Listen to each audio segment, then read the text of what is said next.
ಇವತ್ತು ಎಕರೆಗೆ 1 ಲಕ್ಷ ರೂಪಾಯಿ ಇತ್ತು land right. Hassan to Bengaluru railway line ಮಾಡೋ 1 ಲಕ್ಷ ರೂಪಾಯಿ ಇತ್ತು, 70,000 ಇತ್ತು. ಇವತ್ತಿದೆ 40 ಲಕ್ಷ, 30 ಲಕ್ಷ, 50 ಲಕ್ಷ ಐತೆ. ನಾನು ಹೇಳೋದು, ಯಾರು ಗ್ರ್ಯಾಂಡ್ ಮಾಫಿಯಾ ಇದ್ದಾರೆ ಅವರು ಕೆಲವರು ಈ ಜಿಲ್ಲೆಯ ರಾಜಕೀಯದ ಇದರಿಂದ ಹೊರಟವ್ರೆ. ಅದಕ್ಕೆ ಜಿಲ್ಲಾಡಳಿತ ಸಹಕಾರ ಮಾಡ್ತಾ ಇದೆ ಅಂತ ನನಗೊಂದು ಇನ್ಫಾರ್ಮೇಷನ್ ಇದೆ. ಅದನ್ನು ಅವಕಾಶ ಕೊಡಬೇಡಿ. ಒಂದಲ್ಲ ಒಂದಿನ ಅದೇನಾದ್ರು ನಾಳೆ ಕೊಟ್ಟರೆ ಅದೇ ಅವರೇ ಅನುಭವಿಸೋ ಕಾಲ ಬರುತ್ತೆ. ಅದು ಇವತ್ತು ಹೇಳಲ್ಲ ಅಷ್ಟೇ. ನಾನೇನು ಬಾಕಿ ವಿಷಯ ಇನ್ನೇನು ಹೇಳೋಕ್ಕೂ ಅಲ್ಲ. ಜಿಲ್ಲೆಯ ಬೆಳವಣಿಗೆಗೆ ಯಾವುದೋ ದೇವೇಗೌಡರು ಕುಟುಂಬ ಇಟ್ಕೊಂಡು ಈ ಜಿಲ್ಲೆನ ಕೊಲ್ಲಬೇಡಿ. ಈ ಜಿಲ್ಲೆ ದೇವೇಗೌಡರಿಗೆ ರಾಜಕೀಯವಾಗಿ ಶಕ್ತಿ ಕೊಟ್ಟಿರುವಂಥ ಒಂದು ಜಿಲ್ಲೆ. ದೇವೇಗೌಡರಿಗೆ ನಮಗೆ ನಾವೇನು ಹಿಂದ್ಗಡೆ ಬಾಗಿಲಲ್ಲಿ ಬಂದವರಲ್ಲ. ಯಾರಿಗೂ ಕುಮಾರಸ್ವಾಮಿ ಆಗಲಿ, ರೇವಣ್ಣ ಆಗಲಿ, ಪ್ರಕಾಶ್ ಅಣ್ಣ ಆಗಲಿ, ಸ್ವರೂಪ್ ಆಗಲಿ, ಲಿಂಗೇಶ್ ಆಗಲಿ, ನಾವು ಯಾರೇ ಹಿಂದ್ಗಡೆ ಬಂದಿಲ್ಲ. ಗೊತ್ತಾಯ್ತು ಸರ್? ಅದನ್ನು ನಾನು ಮನವಿ ಮಾಡೋದಷ್ಟೇ. ಪತ್ರಿಕಾ ಸ್ನೇಹಿತರು ಮುಖೇಣ ಈ ಜಿಲ್ಲೆಯ ಅಧಿಕಾರಿಗಳು, ಪೊಲೀಸ್ ಇಲಾಖೆ ಹೆಂಗೆ ಕೆಲಸ ಮಾಡ್ತಾ ಇದೆ ಗೊತ್ತಿದೆ. ನಾನು ಹೇಳೋದು ಇನ್ನೂ ನೋಡ್ತೀನಿ, ಇನ್ನೊಂದು ತಿಂಗಳ ಕಾಲ ನೋಡ್ತೀನಿ.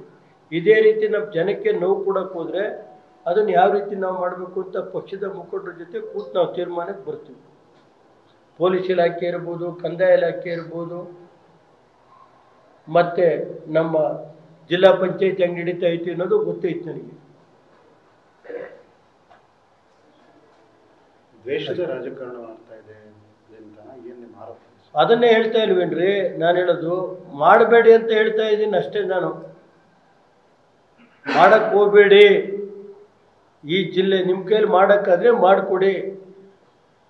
ನಾನು ಮಾಡ್ತಾ ಇದ್ದೇನೆ ಅಂತ ಹೇಳ್ತಾ ಇಲ್ಲ, ಮಾಡಬೇಡಿ ಅಂತ. ನಾನು ಈಗ 1 ವರ್ಷದಿಂದ ಈ ಸರ್ಕಾರ ಬಂದ ಮೇಲೆ, ರಾಜ್ಯದಲ್ಲಿ ಕಾಂಗ್ರೆಸ್ ಸರ್ಕಾರ 1.5 ವರ್ಷದ ಮೇಲೆ ಏರ್ಪೋರ್ಟ್ ಲೆಟ್ರ್ ಬರೆದಿದ್ದೀವಿ, ಇದ್ರದ್ದು ಬರೆದಿದ್ದೀವಿ, IIT ಜಾಗದ್ದು ಬರೆದಿದ್ದೀವಿ, ಜಿಲ್ಲೆ ಈ ರೈಲ್ವೆದು 82 ಕೋಟಿ ಕೊಡೋಕ್ಕೆ ಏನಾಯಿತು? ರಾಜ್ಯ ಸರ್ಕಾರ 50% 10 ವರ್ಷ ಬಿದ್ದಿತ್ತು, ಇನ್ನೂ 10 ವರ್ಷ ಬಿಡಬೇಕಾ?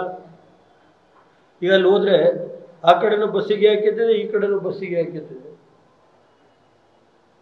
ಏನು ನನಗೆ ಅನುಕೂಲ ಆಗುತ್ತಾ? ಬೆಳವಣಿಗೆನ ಕೊಲ್ಲಬೇಡಿ ಅಂತ ನಾನು ಅಷ್ಟೇ ಹೇಳೋದು. ನಾನು ಯಾರ ಬಗ್ಗೆ ನಾನು ಇದು ಹೇಳ್ತಾ ಇಲ್ಲ.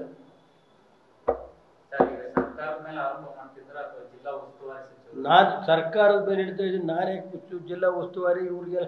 ನಾನು ರಾಜ್ಯ ಸರ್ಕಾರಕ್ಕೆ ನಾನು ನೇರವಾಗಿ ಹೇಳೋದು ಇಷ್ಟೇ.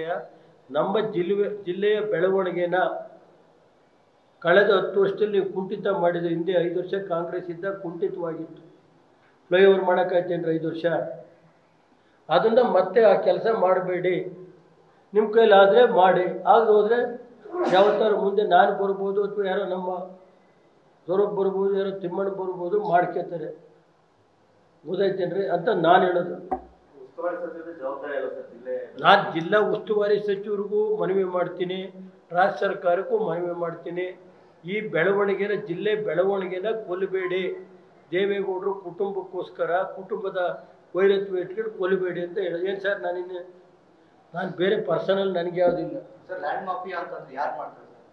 ಲ್ಯಾಂಡ್ ಮಾಫಿಯಾ ಆಗ್ತಿದೆ, ಜಿಲ್ಲಾಡಳಿತ ತಗೋತಿದೆ, ಜಿಲ್ಲಾಡಳಿತ ಸಹಕಾರ ನೀಡ್ತಿದೆ. ಅದನ್ನು ಅರ್ಬನ್ ಡೆವಲಪ್ಮೆಂಟ್ ಇದೈತಲ್ಲಪ್ಪ, ಊಡ ಅಂತ ಐತಲ್ಲ, ಊಡಾದಲ್ಲಿ ಕೇಳೋರು ಪರ್ಮಿಷನ್ ಕೊಡ್ತಾರಲ್ಲ. ಊಡಾದರು ಜಿಲ್ಲಾಧಿಕಾರಿಗಳು ಊಡಾದ್ರು ಪರ್ಮಿಷನ್ ಕೊಡ್ತಾರೆ, ಕೇಳೋರು. ಗೊತ್ತಾಯ್ತು? ನನಗೆ ಅದನ್ನು ನೋಡ್ರಿ, ನಾನು ಕೇಳೋದು ನೋಡ್ರಿ, ಮನವಿ ಮಾಡ್ತಾ ಇದ್ದೀನಿ. ನಾನೇ ಶಾಂತಿಯಿಂದ ನಾನು 3 ತಿಂಗಳಿಂದ ನೋಡ್ತಾ ಇದ್ದೀನಿ ಅಷ್ಟೇ. ಅದು ಬಿಟ್ಟರೆ ನಾನು ಬಾಕಿ ವಿಷಯ ಹೇಳಿ ಅದನ್ನು ನಾನು ನೋಡ್ರಿ, ನಾನು ಹೇಳ್ದೆ. ನೀನು ಅದನ್ನು ಈಗಲೇ ನಾನು ಇದು ಹೇಳಲ್ಲ, ಬಾಕಿ ಎಲ್ಲ ಏನಾದ್ರು ನೀವು ಅರ್ಥ ಮಾಡ್ಕೋಬೇಕು. ನನಗೆ ಗೊತ್ತಿದೆ. ನಿಮ್ಮ ಕೈಲಾದರೆ ಕೆಲಸ ಮಾಡಿ. ಆಗದವ್ರು ಮುಂದವ್ರು ಯಾರು ಬಂದವ್ರು ಈಗ 10 ವರ್ಷ ಇದೇ ಮಾಡಲಿಲ್ಲಪ್ಪ. ಫ್ಲೈಓವರ್ 10 ವರ್ಷ ಬಿದ್ದಿರ್ಲಿಲ್ವೇನ್ರಿ? ಯಾರೋ ಬಂದರು, ಕುಮಾರಸ್ವಾಮಿ ಬಂದರು, ಮಾಡಿಕೊಟ್ರು. ಆಸ್ಪತ್ರೆ 10 ವರ್ಷ ಬಿದ್ದಿರ್ಲಿಲ್ವೇನ್ರಿ? ಇಂಜಿನಿಯರಿಂಗ್ ಕಾಲೇಜ್ 10 ವರ್ಷ ಬಿದ್ದಿರ್ಲಿಲ್ವಾ? 125 ಕೋಟಿ ಇಡೀ ರಾಜ್ಯದಲ್ಲಿ ಇಂಜಿನಿಯರಿಂಗ್ ಕಾಲೇಜ್ ಆ ಥರ ರೈತ ನೋಡ್ಕೊಂಬನ್ನಿ ಹೋಗಿ. ಹಾಸ್ಪಿಟ್ಲು 205 ಕೋಟಿ ಕೊಡಿಸ್ತೆ.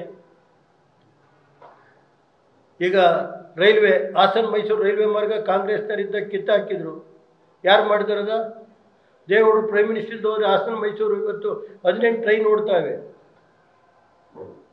ಇವತ್ತು ಹಾಸನ ಬೆಂಗಳೂರು 20 ಟ್ರೈನ್ ಓಡ್ತಾವೆ. ದೇವೇಗೌಡ ಇಲ್ಲ ಅಂದ್ರೆ ಆಗದ? ನಾನು ಹೇಳೋದು ನಿಮ್ಮ ಕೈಲಿ ಏರ್ಪೋರ್ಟು ನಾನು ಕಳೆದ ಮಾಡ್ತೀನಿ, ಮಾಡಿ ರೆಡಿ ಇರುತ್ತೆ, ಸರ್ಕಾರ ಹೋಯ್ತು. ಅದಕ್ಕೆ ಅವಕಾಶ ಮಾಡಬೇಡಿ. ಆ ಏರ್ಪೋರ್ಟ್ದು ಏನು ಮೂಲ ಇದೆ ಅದಕ್ಕೆ ಧಕ್ಕೆ ಬರೋಂಗೆ ನಡ್ಕೋಬೇಡಿ.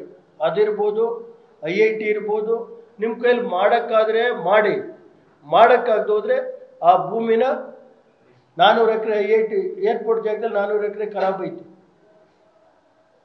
ಗೊತ್ತಾಯ್ತೇನ್ರಿ? ಇನ್ನು 250 ಎಕರೆ ದುಡ್ಡು ಕೊಟ್ಟರೆ 400 ಎಕರೆ ಜಾಗಗಳು ಇಲ್ವ ಅಲ್ಲಿ? ನೀವು ಮಾಡಿದ್ರೆ ಮಾಡಿ, ಮಾಡೋಕ್ಕಾಗದೋದ್ರೆ ಯಾರೋ ಮುಂದೆ ಬಂದವ್ರು ಮಾಡ್ತಾರೆ, ಗೊತ್ತಾಯ್ತಾ ಅಂತ. ನಾನೇ ಮಾಡ್ಬೋದು ಅಥವಾ ನಾನೇ ಮಾಡ್ತೀನಿ ಅಂತ ಹೇಳ್ತಾ ಇಲ್ಲ.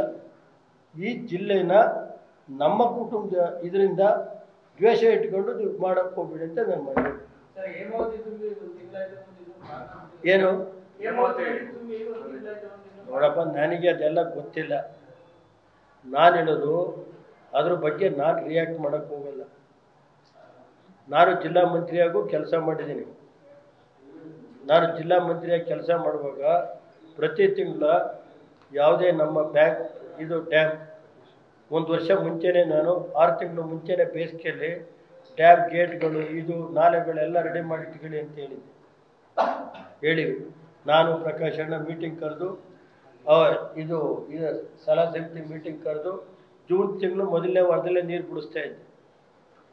ಈಗೇನು ಗೊತ್ತಿಲ್ಲಪ್ಪ ನನಗೆ. ನಾನು ಏನು ಮಾಡಲಪ್ಪ, ಅವ್ರಿಗೆ ಟೈಮ್ ಇಲ್ಲ, ಮಾಡಿ ಕೇಳಿದ ನಾನು ಬೇಡ ಅಂತೀರಪ್ಪ. ನನಗೆ ಸರ್ ಈಗ ನಾನು ನೋಡಿ ಸರ್, ನಾನು ಶಾಸಕನಾಗಿ ಕರೆಕ್ಟ್ ಟೈಮಿಂದ ನೀರು ಬಿಡಿ, ನಾಲೆಗಳು ರಿಪೇರಿ ಮಾಡಿ ಅಂತಾರೆ. ಅಲ್ಲಿ ಕೇಳಿದ್ರೆ ಇಂಜಿನಿಯರ್ಗಳು ದುಡ್ಡೇ ಇಲ್ಲ, ನಾವೇನು ಮಾಡೋಣ ಸರ್, ಶಿಲ್ಟ್ ತೆಗಿಗೂ ದುಡ್ಡಿಲ್ಲ ಅಂತಾರೆ, ನಾವೇನು ಮಾಡೋಣ? ಇಂಟರ್ನ್ಯಾಷನಲ್ ಏರ್ಪೋರ್ಟ್ ಟ್ರಾಫಿಕ್ ಜಾಸ್ತಿ ಆಗಿದೆ, ಸುತ್ತಮುತ್ತ ಇನ್ನೊಂದು ಇಂಟರ್ನ್ಯಾಷನಲ್ ಏರ್ಪೋರ್ಟ್ ಮಾಡಬೇಕು ಅಂತ ಒಂದು ಪ್ರಪೋಸಲ್ ಇದೆ. ಅದು ಹಾಸನಲ್ಲೇ ಯಾಕೆ ಆಗ್ಬಾರ್ದು ಅಂತ ನೀವು ಅದಕ್ಕೆ? ನೋಡಪ್ಪ, ನಾನು ನನಗೆ ಇದಿಲ್ಲ, ಆ ಶಕ್ತಿ ಇತ್ತು ಅಂತ ಇದ್ರೆ ಮಾಡಿಸು. ಜಿಲ್ಲೆ ಜನ ನಮಗೆ ಶಕ್ತಿ ಬೇಡ, ಸ್ವಲ್ಪ ದಿನ ನೀವು ಆರಾಮಾಗಿರಿ, ಕೇಂದ್ರ ಸರ್ಕಾರದಲ್ಲಿ ಕೆಲವು ಕೆಲಸ ಮಾಡೋರಿಗೆ ನಾವು ಮಾಡಿಸ್ಕೊತೀವಿ ಅಂತ ಹೇಳಿದ್ರೆ ಅದಕ್ಕೆ ನನಗೆ ಗೊತ್ತಿಲ್ಲಪ್ಪ, ಗೊತ್ತಿಲ್ಲ ಅದು ನನಗೆ ನಮ್ಮನ್ನು ಕರೆದಿಲ್ಲಪ್ಪ, ನನಗೆ ಗೊತ್ತಿಲ್ಲ, ಕರೆದಿಲ್ಲ.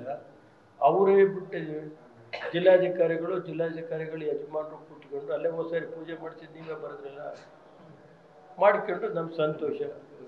ಈ ಜಿಲ್ಲೆ ಬೆಳವಣಿಗೆ ದೃಷ್ಟಿಯಿಂದ ಅವ್ರ ಯಜಮಾನರು ಕೂರಿಸ್ಕೊಂಡು ಪೂಜೆ ಮಾಡಿ ಜಿಲ್ಲೆ ಡೆವಲಪ್ ಮಾಡೋಕೆ ಮಾಡಲಿ ಜಿಲ್ಲಾಧಿಕಾರಿಗಳು. ನ್ಯೂಸ್ ಫಸ್ಟ್ ನಿರ್ಭೀತಿಯಿಂದ ನಿಮ್ಮ ಪರವಾಗಿ.